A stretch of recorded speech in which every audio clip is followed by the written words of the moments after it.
이사야 53장 1절에서 6절에 있는 말씀입니다. 제가 가지고 있는 구약성경 1031페이지입니다. 구약 이사야 53장 1절로 6절에 있는 말씀 봉독합니다. 우리의 전한 것을 누가 믿었느냐? 여호와의 팔이 네게 나타났느냐? 그는 주 앞에서 전환하기를 연한 순 같고 마른 땅에서 나온 줄기 같아서 고운 모양도 없고 풍채도 없은즉 우리의 보기 흠모할 만한 아름다운 것이 없도다. 그는 멸시를 받아서 사람에게 실어버린 바 되었으며 간고를 많이 겪었으며 질고를 아는 자라. 마치 사람들에게 얼굴을 가리우고 보지 않은 받은 자 같아서 멸시를 당하였고 우리도 그를 귀히 여기지 아니하였도다. 그는 실로 우리의 질고를 지고 우리의 슬픔을 당하였거늘 우리는 생각하기를 그는 징벌을 받아서 하나님에게 맞으며 고난을 당한다 하였노라. 그가 찔림은 우리의 허물을 인하며 그가 상함은 우리의 죄악을 인함이라. 그가 징계를 받음으로 우리가 평화를 누리고 그가 채찍에 맞음으로 우리가 나음을 입었도다. 우리는 다 양 같아서 그릇 행하여 각기 제 길로 갔거늘 여호와께서는 우리 무리의 죄악을 그에게 담당시키셨도다. 아멘. 좋으신 하나님의 은혜와 사랑이 우리 안에 있기를 간절히 소원합니다. 2022년 종려주일 고난주일입니다. 이제 시작되는 고난주간을 어떻게 지내는 것이 아름다운 자세일까요? 아름다운 한 여학생이 있었습니다. 이 여학생이 나타나면 얼마나 이뻤는지 주변이 환할 정도로 아름다운 여자였습니다. 그와는 반대로 그의 어머니는 세상에 그렇게 추구할 수가 없는 얼굴을 가졌습니다. 불에 타다 남은 부직갱이처럼 아주 흉측한 얼굴을 가졌고 그래서 많은 사람들이 모이는 곳에 가지 못하고 혹여 나갈 때에도 가진 것으로 얼굴을 가리우고 나가야만 했습니다. 이 여학생은 친구들에게 그런 어머니 얼굴을 보여준 적이 없습니다. 아무리 친한 친구일지라도 단 한 번도 자기 집에 초대하여 본 적이 없었습니다. 물론 그 엄마가 학교에 오는 것은 절대 극구 반대였습니다. 그러던 어느 날 사랑하는 딸의 학교를 가면서 얼마나 바빴는지 그만 도시락을 놓고 가버리고 말았습니다.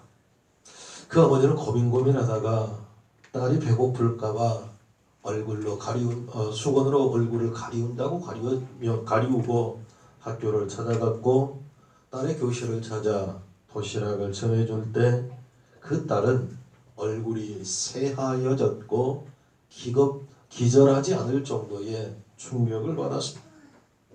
잠깐의 순간이었지만 그 여학생의 친구들은 저 여자 누구냐? 저 사람 누구냐? 왜 저렇게 왔느냐? 야단입니다. 이 딸은 저 사람 누구냐 물을 때에 순간적으로 말합니다. 우리 집 식모다. 그러자 친구들이 야 저런 사람과 어떻게 사느냐? 내 부모님에게 말해서 내보내야지 어떻게 저런 분하고 무서워서 사느냐? 야단이 났습니다. 어머니는 그런 말을 들어야 했습니다. 듣고 싶어 들은 것이 아닙니다. 들리니까 들었을 뿐입니다. 그날 하교를 하고 집에 돌아온 이 딸은 대문을 열자마자 울며 불며 고래고래 소리를 지르며 왜 학교에 왔느냐고 그렇게 오지 말라고 했는데 왜 왔느냐고 나는 더 이상 창피해서 학교를 다닐 수가 없을 뿐만 아니라 더 이상 밖에도 나가지 않겠노라고 야단이 났습니다. 울고 있는 딸 옆에 가만히 앉아있던 그 엄마는 딸의 한정을 기다리며 손을 내뻗어서 딸아이의 손을 잡았지만 딸은 사정없이 뿌리쳐버리고 맙니다. 눈물을 하염없이 흘리면서 딸이 좀 안정되기를 기다리다가 어느 정도 안정이 되자 어머니는 자신의 젊었을 때의 처녀 때의 사진을 한 장 딸의 손에 줍니다. 그리고 말을 합니다. 야, 엄마의 얼굴이 이렇게 흉측하게 일그러진 사연을 이제는 너에게 말할 시간이 된 것 같구나. 그러면서 말을 합니다. 네가 태어나 100일이 지나고 5개월쯤 되었을 때에 아빠는 회사에 출근하고 엄마는 밖에 나가 빨래를 하고 있었지. 그런데 갑자기 원인 모를 불이 나서 집안이 불덩이가 되었다. 내가 불이 난 것을 알았을 때 이미 방은 불길에 휩싸였고 온 집은 화를 타올랐고 누군가 신고했는지 모르지만 주변 사람들과 소방수 아저씨들이 와서 불을 끄지만 엄마 생각은 방 안에 너 하나밖에 생각이 없어 들어갔다. 그런데 수많은 사람들이 결사적으로 말렸고 소방수 아저씨들은 당신은 가만 안 된다. 못 나온다. 자식은 또 나오면 자식인데 당신은 살 수 없다 말렸지만 모두의 만류를 포기하고 안방으로 뛰어들어갔단다. 자지러지게 울고 있는 너를 부둥켜 안고 뛰쳐나왔지. 네가 내 품에 있으니 내 얼굴을 가릴 두 손도 없었고 너만 무사하면 된다라고 하는 생각에 그 험한 불길을 헤쳐나오다 결국 얼굴이 이 모양이 되었고 심한 화상을 당하여 병원에 입원해 사격을 헤매다 간신히 목숨만 건져 오늘 이 지경이 되었단다. 수술을 하라고 하지만 성형할 돈도 없었고 너 하나 이쁘고 건강하고 무사하게 사는 것이 내 간절한 소망이었기에 너를 바라보며 오늘 또 살고 있단다 라고 말을 합니다. 다른 어머니의 그런 이야기를 듣는 순간 기절하였습니다. 잠시 후에 깨었다 일어나 그 어머니의 품으로 달려가 어머니를 부둥켜 안고 용서를 구합니다. 엄마 잘못했다고 용서해달라고. 내가 알지 못했노라고. 내가 좀 철이 들었을 때 왜 그런 이야기를 해주지 않았느냐라고 용서를 구합니다. 그 이후부터는 이 학생은 엄마가 가기 싫어해도 엄마의 손을 잡고 거리를 활보하며 친구뿐만 아니라 누구를 만나든 내 자랑스러운 어머니라고 내 어머니 얼굴 저 모습이 결국은 내가 지금에 있는 모습 그대로였노라고 자랑하며 살았다라는 이야기였습니다. 성도 여러분, 내가 당할 것을 어머니가 당하였습니다. 어쩌면 이 이야기가 십자가의 이야기가 아닐까 생각해 속이 했습니다. 우리가 당할 것을 예수님이 당하셨다라고 오늘 성경은 말씀합니다. 그가 찔림은 우리의 허물을 위하며 그가 상함은 우리의 죄악을 위함이라. 그가 징계를 받음으로 우리가 평화를 누리고 그가 채찍에 맞음으로 우리가 나음을 입었도다. 우리는 다양 같아서 그를 행하여 각기 채길로 갔거늘 여호와께서는 우리 무리의 죄악을 그에게 담당시키셨다라고 오늘 성경은 말씀합니다. 2020년 고난 주간에 우리는 어떻게 살아야 할까요? 오늘 말씀 가운데 예수님의 고난은 세 가지의 특징을 찾아볼 수 있습니다. 첫째, 대속의 고난입니다. 예수님은 자신의 죄나 허물 때문에 당한 고난이 아니라 죄인된 저와 여러분의 죄 때문에 그 죄를 위한 고난이었습니다.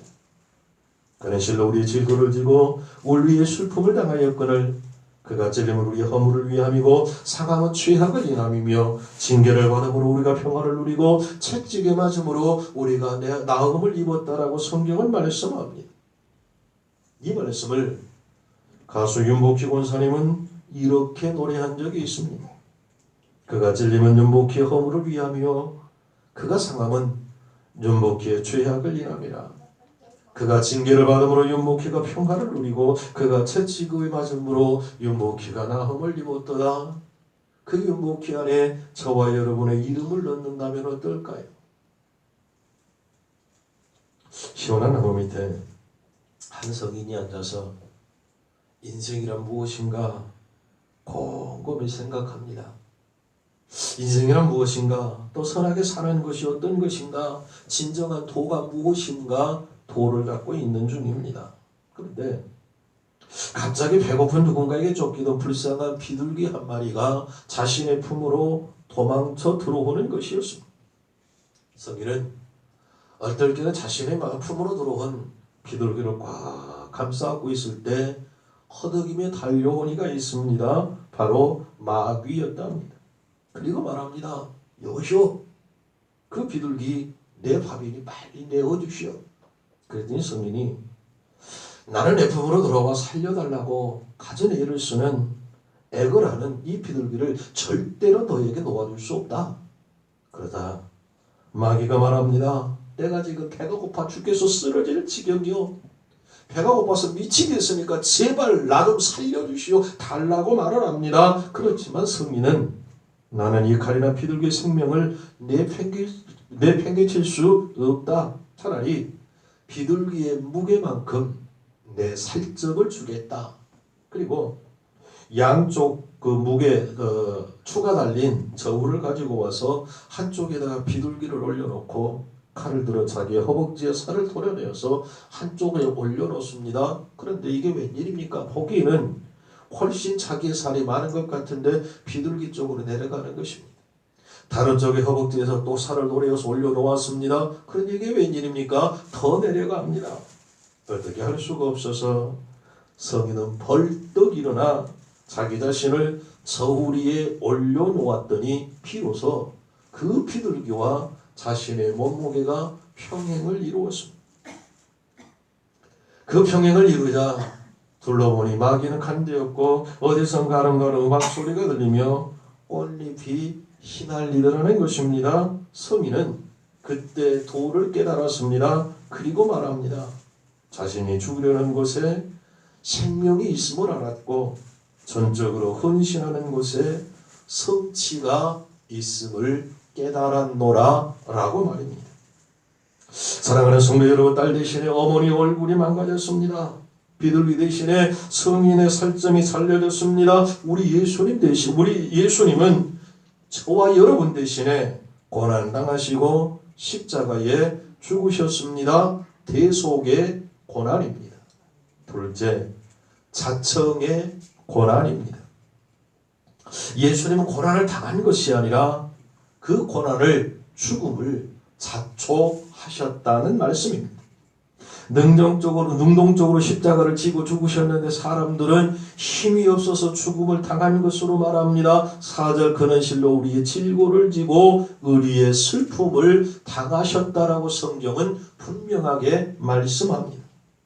요한도 요한복음 10장 17절로 18절 말씀에 보면 예수님의 고난은 스스로 당한 것이라고 말씀합니다. 아버지께서 나를 사랑하시는 것은 내가 다시 목숨을 얻기 위하여 목숨을 버림이라.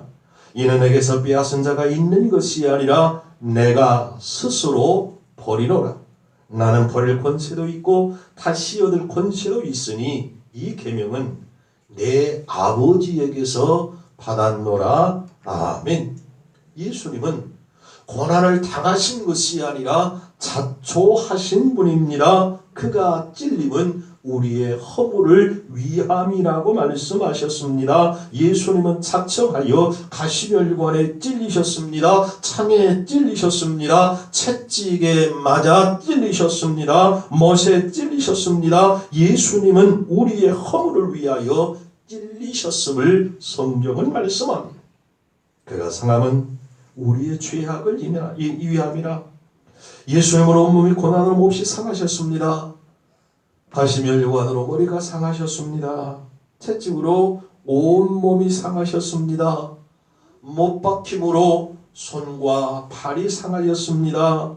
창에 찔리음으로 옆구리가 찢어져 가슴이 상하셨습니다. 그가 상함은 바로 나의 죄악을 위함이라는 말입니다. 죄악의 원어는 원죄를 말합니다. 자범죄와 원죄 때문에 예수님은 그 모진 고난을 받으셨습니다.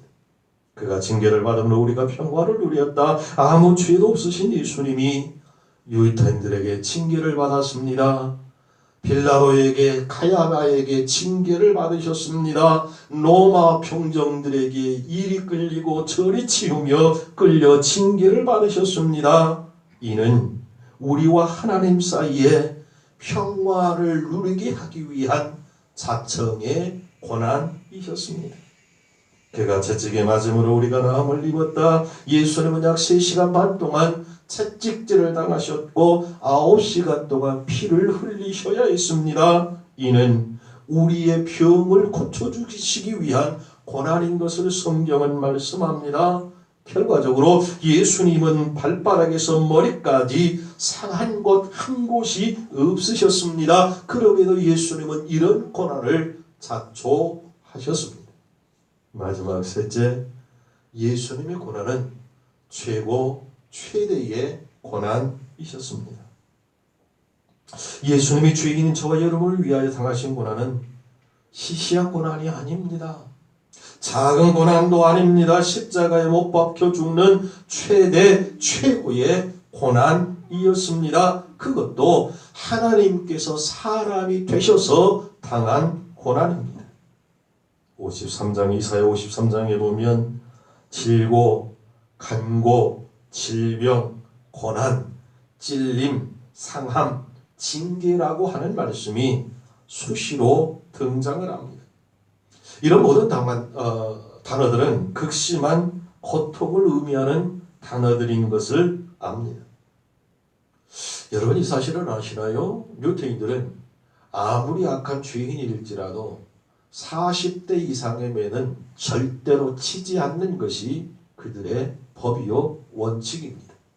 그래서 하나님의 사람 사도 바울을 때릴 때에도 40에 하나 감한 39대의 매를 친 이유가 바로 그것입니다.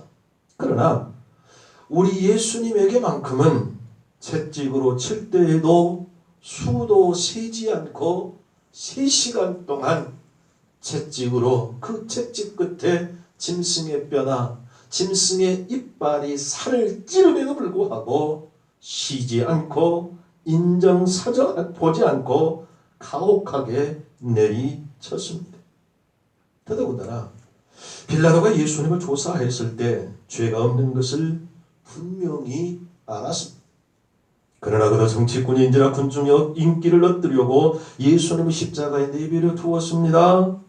의인이 죄수가 되었습니다. 성자가 죄인이 된 것입니다.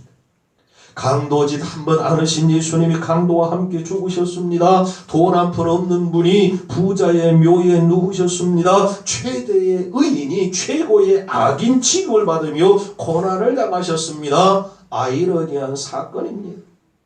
이같이 예수님은 3가지 특징의 고난을 당하셨습니다. 신학자 캠벨 몰가는 이사야 53장은 예수 그리스도의 초상화다라고 말합니다. 신학가 델리치는 이사야 53장은 골고다 십자가의 현장이다라고 기록합니다. 칼빈은 이사야 53장은 예수 그리스도의 이력서다라고 정의하였습니다. 성도 여러분, 사람들은 평안을 좋아하는데 예수님은 고난을 자초하셨습니다. 사람들은 밖에 살려고 하는데 예수님은 어둠 속에서 돌아가셨습니다. 사람들은 받으려고 하는데 예수님은 나눠주셨습니다. 사람은 더 살려고 아둥바둥 하는데 예수님은 그만 사시고 죽으셨습니다. 사람들은 할 수만 있으면 남의 위에 서기를 원했지만 예수님은 친히 스스로 낮아지셨습니다.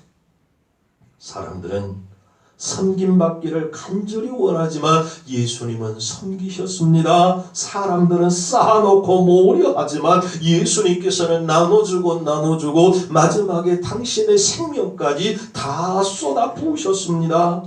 예수님은 이같이 고난을 받으셨습니다. 그런데 여러분, 한 가지 기억해야 할 사실이 있습니다. 예수님은 십자가에서 그 모진 고난을 당하셨음에도 고난을 다 받으신 것이 아니라고 성경은 말씀합니다. 골로새서 1장 24절, 내가 이제 너희를 위하여 받는 괴로움을 기뻐하고 그리스도의 남은 고난을 그의 몸된 교회를 위하여 내 육체에 세우노라. 아멘. 내가 이제 너희를 위하여 받는 괴로움을 기뻐하신다라고 말씀하시며 그리스도의 남는 고난을 몸된 교회를 위하여 내 육체에 채우노라 말씀합니다. 그렇다면 그 남는 고난은 누가 당하여야 할까요?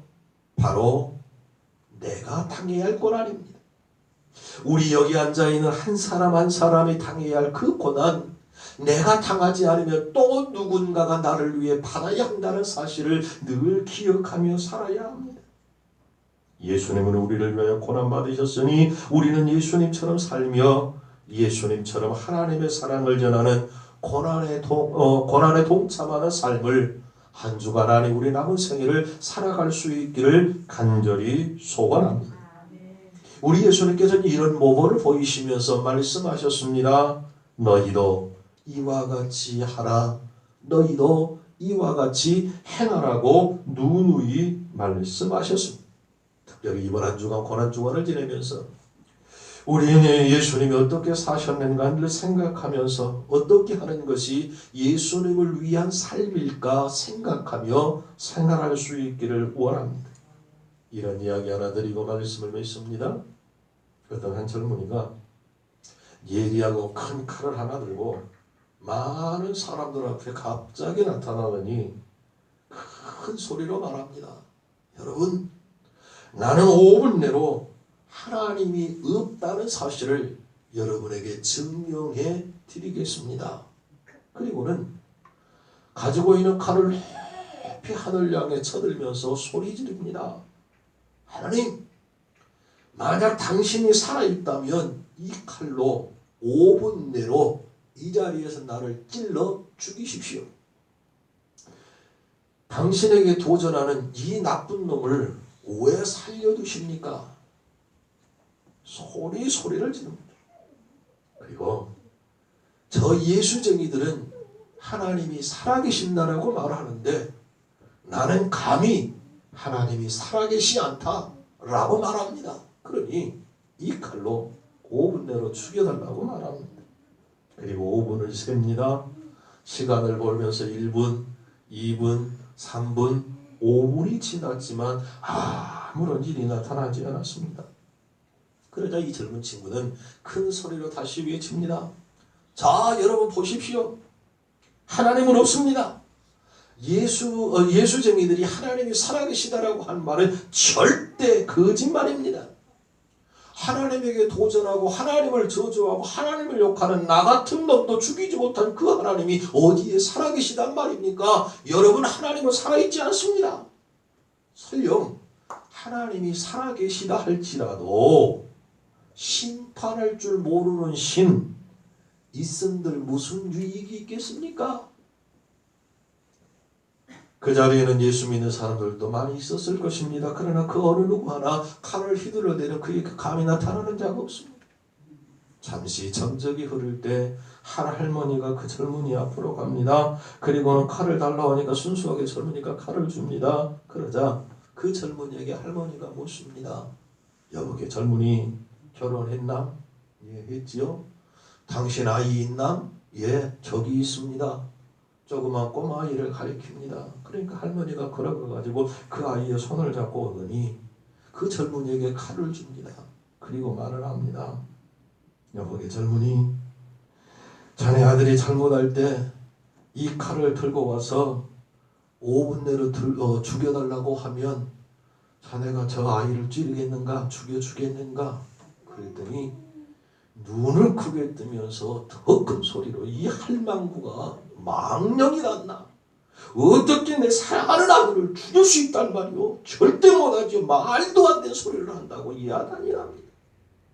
가만히 듣고 있던 할머니가 이렇게 말을 하였습니다. 여기 젊은이, 자네가 이 아들을 사랑하는 것보다 하나님은 자네를 더 사랑하신다네. 하나님은 어떤 죄인, 어떤 악한 사람이라도 벌하기를 원치 않으시고 모두가 다 구원받기를 원하시는 분이 살아계신 하나님이시라네. 당신같이 악한 사람이라도 회개하여 구원받기를 원하시기에 하나님은 지금도 간절하게 참고 계신다네 라고 말씀을 한 이후에 종종이 사라지더랍니다.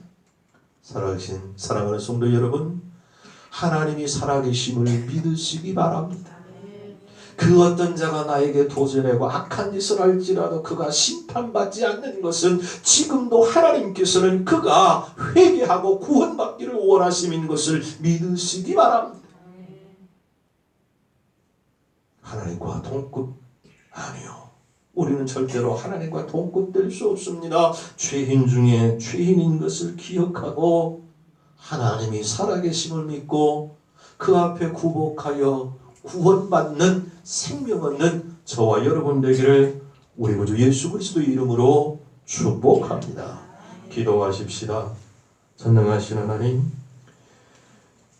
종료주일 고난주간을 당하여 우리 예수님은 대속의 고난을 자청하여 십자가에 못 박혀 죽는 최대 고난을 당하셨음을 말씀을 통해 듣습니다. 한 주간 살아가면서 우리도 주님의 고난에 동참함으로 어떻게 하면 예수님처럼 살 수 있을까? 어떤 것이 예수님을 사랑하고 그리스도의 생명을 나누는 것인가 생각하며 겸손히 한 주간 승리하며 살 수 있도록 도와주시옵소서. 예수님의 이름으로 기도하옵나이다. 아멘.